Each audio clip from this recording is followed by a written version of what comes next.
आप सभी को जय मसीह की प्रभु बहुत आशीष दे। ये एक सच्ची गवाही है। एक प्रभु के दास थे अमेरिका से, तो उनका नाम टॉमी हिक्स है, जैसे कि आप फ़ोटो देख रहे होंगे। तो परमेश्वर ने इनको सामर्थ्य रूप से जगह जगह पर इस्तेमाल किया। तो एक समय आया, खुदावन इनको रूस में इस्तेमाल करना चाह रहा था। तो जब प्रभु के दास रूस में गए, तो रूस में इनको कोई ट्रांसलेटर चाहिए था। कोई इनके पास ट्रांसलेटर नहीं था कि कोई इनके प्रचार को ट्रांसलेट कर सके। तो एक व्यक्ति इनको मिला जो उनकी भाषा को रूस की भाषा में ट्रांसलेट करके रूस के लोगों को बता सके कि प्रभु के दास क्या प्रचार कर रहे हैं। तो कुछ ऐसा होता है कि वो जब प्रचार होना शुरू होता है, प्रभु के दास वहाँ पर आराधना करते हैं, मतलब प्रभु के दास वहाँ पर प्रार्थना करना शुरू करते हैं धीरे धीरे करके।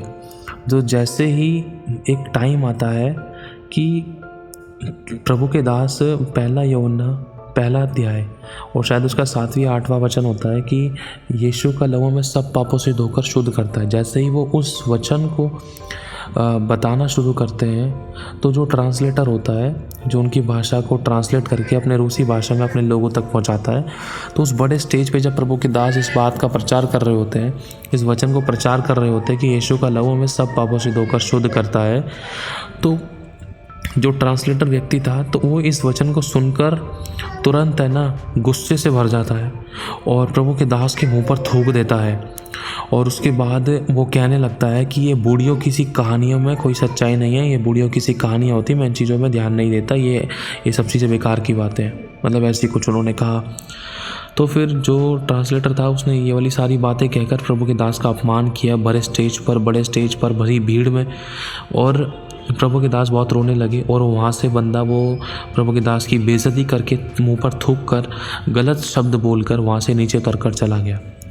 प्रभु के दास वहाँ पर बहुत आंसुओं से भर गए, वो शर्मिंदा थे और उनका दिल बहुत टूट चुका था कि अब क्या करा जाए, इस उपदेश को कैसे आगे पहुँचाया जाए। यहाँ पर तो कोई और नहीं है जो मेरी भाषा को समझकर रूस के लोगों को रूस की भाषा में बता सके कि मैं क्या प्रचार कर रहा हूँ। रोने लगे और बहुत शर्मिंदा हुए, उनकी आंखों में आंसू आ गए, उनकी इतनी ज़्यादा बेइज्जती हुई, खुदा के वचन की भी निंदा हुई। अब करा क्या जाए, वो बहुत ज़ोर ज़ोर से रोने लगे। अब प्रभु से मांग रहे, प्रभु अब क्या करना चाहिए, अगुवाई कर। और वो रोने लगे। जैसे वो रो रहे थे, तुरंत पवित्र आत्मा सामर्थ्य रूप से प्रभु के दास के ऊपर बहुत सामर्थ्य रूप से उतरा।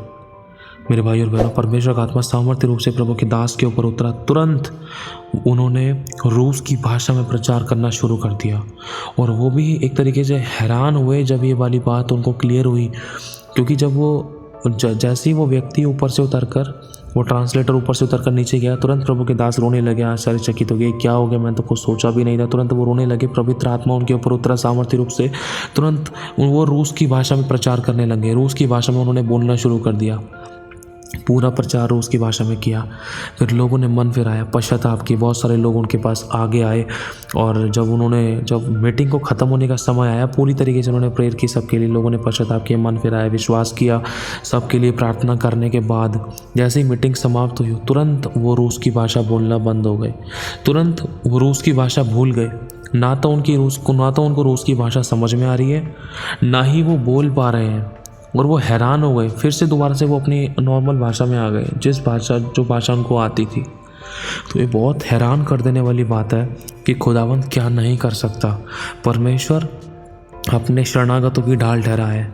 परमेश्वर के वचन में लिखा है, देख मैं तेरी महिमा के और मस्तक का ऊंचा करने वाला परमेश्वर। प्रभु ने अपने दास का सर ऊंचा किया। जो नहीं भी हो सकता वो भी परमेश्वर कर सकता है। प्रभु के वचन में लिखा है, क्या मेरे लिए कुछ काम कठिन है?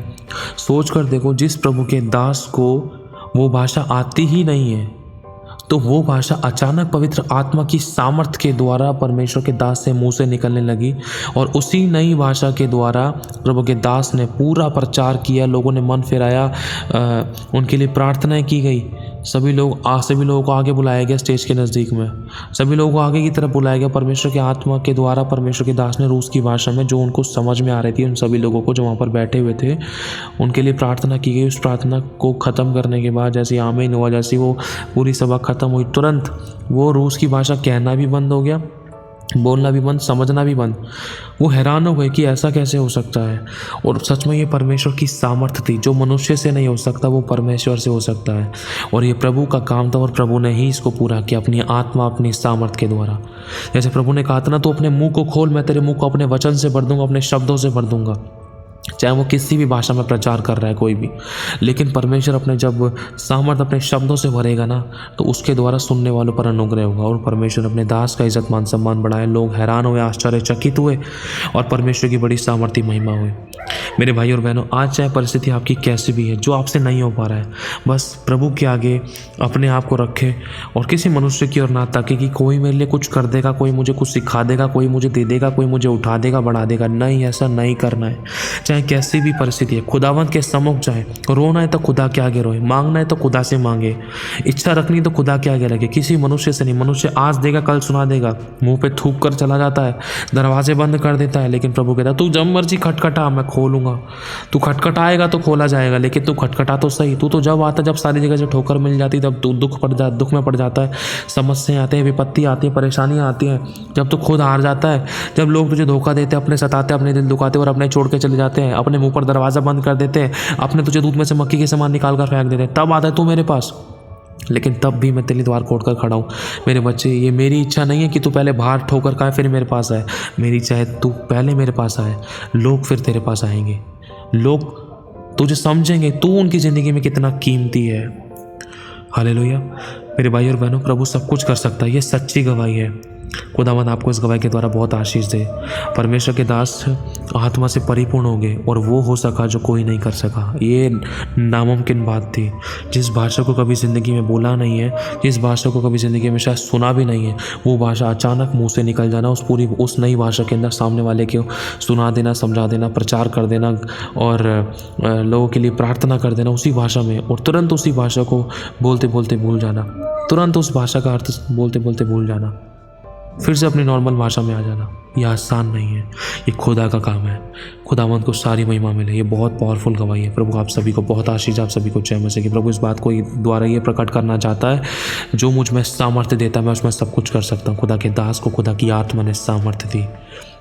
मेरे भाई और बहनों, आपकी जो परिस्थितियाँ हैं ना, आपको जो कितना भी तोड़ती, कितना भी हरा रही है, कितना भी दुख दे रही है, कितना भी आपके विरोध में, इस बात को याद रखना। उन मुश्किलों से, उन परिस्थितियों से कह दो तो उससे ज़्यादा मेरा परमेश्वर सामर्थ्य है, वो मेरे लिए उपाय करेगा। उसने अब्राहम के लिए उपाय किया, वो मेरे लिए उपाय करेगा, वो रास्ता निकालेगा।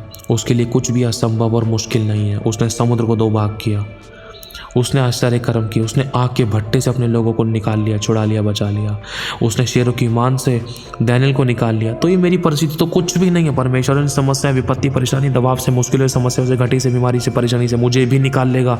इन कलेशों से मुझे भी निकाल लेगा, मुझे जय दिलाएगा, मेरी आंखों के आंसू को पोंछ डालेगा, क्योंकि प्रभु का वायदा है। बस हमें उसमें बने रहना है और बड़ी गवाही के साथ प्रभु में खड़ा करेगा। देखना आपकी आंखों में खुशी के आंसू होंगे और आप बोलेंगे प्रभु सिर्फ तू ही है और तू नहीं किया और तेरी ही महिमा हो, सिर्फ तू ही योग्य और तेरा ही नाम धन्य हो। मैं अपने आप से कुछ भी नहीं, सब कुछ करने वाला तू है, तेरा नाम धन्य है। आमीन। प्रभु आशीष आप सभी को। जय मसीह की।